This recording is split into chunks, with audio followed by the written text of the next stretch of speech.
آپ ذرا رمضان کی شان تو دیکھیں. حضور فرماتے سارا سال جنت سجائی جاتی ہے. کس لیے؟ حضور فرماتے ہیں رمضان المبارک کے لیے. سارا سال جنت سجا دی جاتی، اس کو تیار کیا جاتا ہے رمضان کی سعادت افروز گھڑیوں کے لیے، ان مقدس ایام کے لیے جو لے کر رمضان سایہ فگن ہوتا ہے. اس کے لیے پورا سال جنت کو سجایا جاتا ہے، تزئین و آرائش کی جاتی ہے. اور رمضان آتا ہے تو کریم کے کریمانہ فیصلے ہونے شروع ہو جاتے ہیں. کریمانہ فیصلے. ایک کریمانہ فیصلہ ہوتا ہے کہ دوزخ کے دروازے بند کر دو اور جنت کے سارے ہی دروازے کھول دو. کہ پوری طرح تم اپنے ذہن میں اور اپنے دل میں ایک بات بٹھاؤ کہ ایک عظمتوں والا مہینہ تم پر سایہ فگن ہونے والا ہے. عظمتوں والا. حضور نے ایک دن قبل اس کی فضیلت بیان. ہمارے ہاں یہ ہوتا ہے کہ ہم کسی چیز کی اہمیت کو لیتے ہیں لیکن سمجھتے ہیں کہ یہ کوئی روٹین ورک ہے. یعنی نارملی ہر سال رمضان شریف آتا ہے، اپنے وقت کے حساب سے چاند بدلتا ہے اور اپنے وقت پر رمضان شریف آ جاتا ہے. ہم سمجھتے ہیں کہ مطلب روٹین کا ایک معاملہ ہے، ایک روٹین کی چیز ہے. لیکن اگر آپ اس کو اس نظر سے دیکھیں گے نا کہ اس مہینے کے آنے سے پہلے، نہیں ابھی ایک دن بعد آنا ہے رمضان کو، اور آنے سے پہلے حضرت سلمان فارسی فرماتے ہیں کہ نبی پاک نے ہمیں باقاعدہ بلا کے خطبہ دے کے رمضان کی عظمت ہمارے دلوں میں بٹھا، یعنی فکری طور پر اور ذہنی طور پر امت کو تیار کیا. فرمایا تم پر ایک ایسا مہینہ سایہ فگن ہونے والا ہے جو مبارک ہے تمہارے لیے، باعث برکت ہے تمہارے لیے. تم اپنے آپ کو ذہنی طور پر تیار کرو کہ ایک ماہ نور تمہارے قریب آ رہا ہے. جو رمضان اسلامی عبادات جتنی بھی ہیں نا، وہ مخصوص پوجا پاٹ نہیں. اسلامی عبادات میں سے کوئی عبادت بھی ایسی نہیں جس کا مقصد یہ ہو کہ آپ نے اتنے وقت سے لے کر اتنے وقت تک فلاں عمل کرنا ہے. جتنی بھی عبادات ہیں اسلامی، وہ اپنے دامن میں کوئی نتیجہ رکھتی ہیں، کوئی ریزلٹ رکھتی ہیں. اس کے ثمرات انسانی زندگی پر مرتب ہوتے ہیں. انسان کو تزکیہ نصیب ہوتا ہے، اس کے باطن کو صفائی نصیب ہوتی ہے، اسے خیر کرنے کا موقع ملتا ہے. تربیت کے بہت سارے مواقع اس میں پائے جاتے ہیں. بہت سارے اسرار و رموز کے ساتھ اسلامی عبادات ہیں.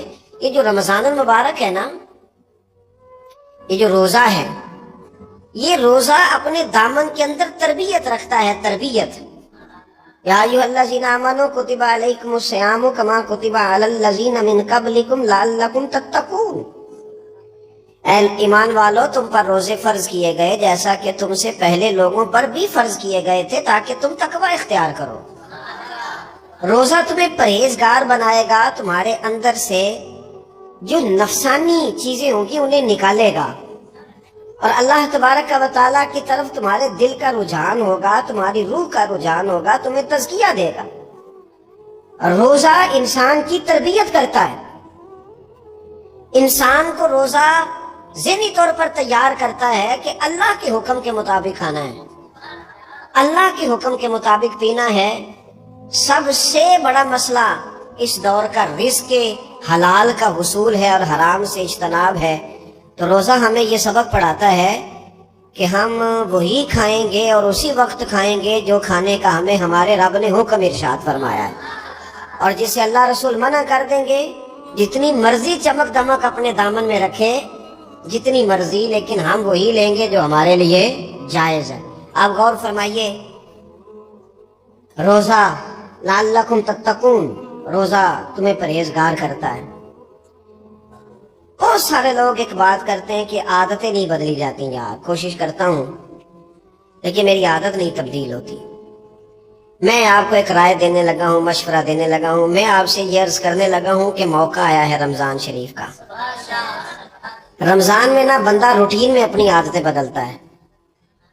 کسی کو سویرے 7 بجے کھانے کی عادت ہے، کسی کو 9 بجے کھانے کی عادت ہے، کوئی صبح ناشتہ نہیں کرتا، دوپہر میں ہی کھاتا ہے. لیکن رمضان آیا تو عادت بدل گئی. 7 بجے والا بھی نہیں کھا رہا، 9 بجے والا بھی نہیں کھا رہا، دوپہر والا بھی نہیں کھا رہا، سارے سحری میں کھا رہے ہیں. عادت بدل گئی، بالکل طبیعت بدل گئی، روٹین چینج ہو گئی. کوئی اٹھ رہا تھا صبح فجر میں اللہ کی توفیق سے، اللہ تعالیٰ معاف فرمائے، تو کچھ ایسے بھی تھے جو 9-10 بجے اٹھ رہے تھے، کچھ الحمدللہ فجر پڑھ کے چلو کسی وجہ سے پھر سو گئے، 10-11 بجے اٹھ رہے تھے، روٹین بدلی ہوئی تھی. رمضان آیا تو بدل گئی، سارے سحری میں اٹھ رہے ہیں، تہجد کے وقت سب کی آنکھ کھل رہی ہے. بالکل روٹین بدل گئی، حالات بدل گئے، معاملات تبدیل ہو گئے، اوقات تبدیل ہو گئے، دفاتر کے ٹائم تبدیل ہوئے، اسکولوں کے نظام تبدیل ہوئے، مدارس کے اوقات تبدیل ہوئے، ہر چیز کے اندر تبدیلی آئی. مانا کیا ہے کہ اللہ نے تمہیں موقع دیا ہے کہ عادتیں بدلی جا سکتی ہیں، اپنے آپ کو تبدیل کیا جا سکتا ہے، لائف سٹائل کو چینج کیا جا سکتا ہے. یہ موقع آیا ہے، ایک مہینہ ہے پورا، 2-3 دن 4 دن آپ کی روٹین بگڑ جائے نا سونے کی، یعنی روٹین سے ہٹ کے آپ سونا جاگنا شروع کر دیں تو پھر وہی روٹین بن جاتی ہے، پھر اسی ترتیب سے انسان سارے کام کرتا ہے. تو رمضان میں روٹین چینج ہوگی، سارے تہجد میں اور سحری میں اٹھیں گے، تو اللہ کرے نا یہ روٹین قائم رہے. رمضان میں تو اٹھتے تھے سحری کرنے کے لیے، تو اللہ کرے روٹین بن جائے اور سارا سال اٹھے تہجد کی نماز ادا کرنے کے لیے. اللہ کرے روٹین بن جائے، چیزیں تبدیل ہو جائیں. وہ لوگ جن کو ڈاکٹر کہہ رہے تھے کہ دوائی بھی کھانی ہے اور پرہیز بھی کرنا ہے، تو وہ کہہ رہے تھے جی دوائی کھانا تو آسان ہے، پرہیز کرنا مشکل ہے. تو بدلنے لگی ہے نا روٹین، آ گیا نا رمضان، پرہیز کا ٹائم شروع ہو گیا. لہذا بہترین فائدہ یہ ہوگا کہ رمضان میں پرہیز ہوگی، ڈائٹ پلان بالکل بنایا جا سکتا ہے، اس میں چیزوں کو بالکل مرتب کیا جا سکتا ہے. تو رمضان شریف کے آنے سے پہلے ذہنی طور پر اپنی عادات کی تبدیلی کا پروگرام بنائیں. عادتیں بدل جایا کرتی ہیں. رسول کریم دنیا میں آئے وَيُزَكِّيكُمْ، حضور تزکیہ کرنے تو آئے ہیں، عادتیں بدلنے تو تشریف لائے ہیں. نبی پاک نے صفائی ستھرائی کر دی، ساری ناپاک چیزوں کو نکال دیا. تو روٹین دیکھیں کہ رمضان میں تقوی کے غسول کے لیے اپنی عادات کو تبدیل کرنا ہے، اور اس کے لیے ذہنی طور پر اپنے آپ کو تیار کریں. وہ جو کہتے ہیں بچے سویرے نہیں اٹھتے، ان کو وہ روٹین بنا لیں. یہ موقع آیا ہے، ابھی سے ارادہ کر لیں کہ جناب ہم نے اس ترتیب سے اپنے گھر کو، ماحول کو، بچوں کو اس ترتیب سے ہم نے مرتب کرنا ہے چیزوں کو. یہ آپ ارادہ کریں، اللہ تعالیٰ مدد فرمائے گا. رمضان المبارک کی جو خاص فضیلت ہے، اس خاص فضیلت کو رمضان آنے سے پہلے ذہن میں بٹھا لیں، اور رمضان المبارک پورے کا پورا اس ذوق سے گزاریں کہ ذہن میں بات موجود ہو، ذہن میں کہ دراصل رمضان کیا ہے. اللہ کے پیارے رسول صلی اللہ تعالی علیہ وسلم نے فرمایا، اے لوگو تم پر ایک عظیم المرتبت مہینہ سایہ فکن ہو رہا ہے. حضور فرماتے ہیں شہر مبارک، فرمایا یہ بڑا برکت والا مہینہ ہے، یہ برکتیں لے کے آیا ہے، یہ رحمتیں لے کے آیا ہے، یہ اپنے ساتھ عنایات لے کے آیا.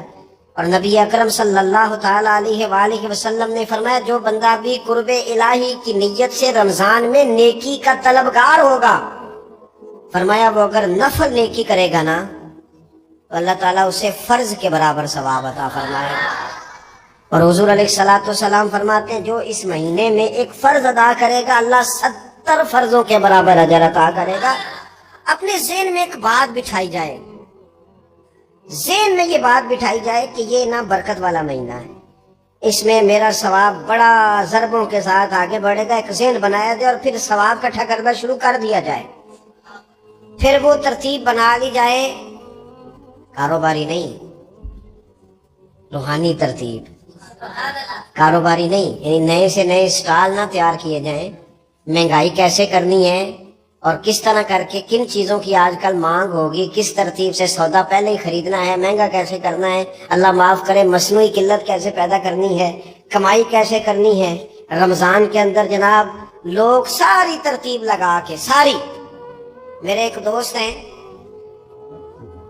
میڈیکل کے شعبے سے وابستہ ہیں، تو مجھے کہنے لگے کہ ڈاکٹر بھی اپنی روٹین بدلتے ہیں اور معدے والی ساری دوائیاں بھی اکٹھی کر لیتے ہیں کیونکہ رمضان آنے والا ہے، یہ زیادہ لوگ استعمال کریں گے. وہ ماحول نہ پیدا کریں کہ ہر چیز دنیا داری ہو جائے، ہر چیز دنیا داری نہیں. ہر چیز کو ایک نیا روپ دے دیا جائے اور نیا سے نیا مال کمانے کا سلیقہ بنایا جائے. میں اکثر کہا کرتا ہوں کہ رمضان تو اس لیے تھا نا کہ اس میں کم کھانا ہے, تھوڑا کھانا ہے. لیکن اگر بندہ کہے کہ میں نے صبح کا چونکہ کھایا نہیں لہذا شام کو اتنا کھانا ہے کہ ہفتے سے پہلے ڈاکٹر کے پاس بھی جانا ہے, میں نے وہ سارا پوری کرنی ہے روٹین, تو پھر وہ مقصد کو نہیں نہ سمجھا, پھر اس نے اس خوبصورتی کو نہیں پایا جو خوبصورتی اس کو دین دینا چاہتا تھا. ایک تو رمضان کی فضیلت کو سمجھنا ہے, اور پھر جب ہم روزہ دار ہیں, ہم نے روزہ رکھا ہوا ہے, تو نبی پاک علیہ السلام نے خود اس مفہوم کو کھول کے بیان کیا. فرمایا جس بندے نے جھوٹ نہیں چھوڑا, گناہ نہیں چھوڑا, گویا غیبت نہیں چھوڑی, بدی نہیں چھوڑی,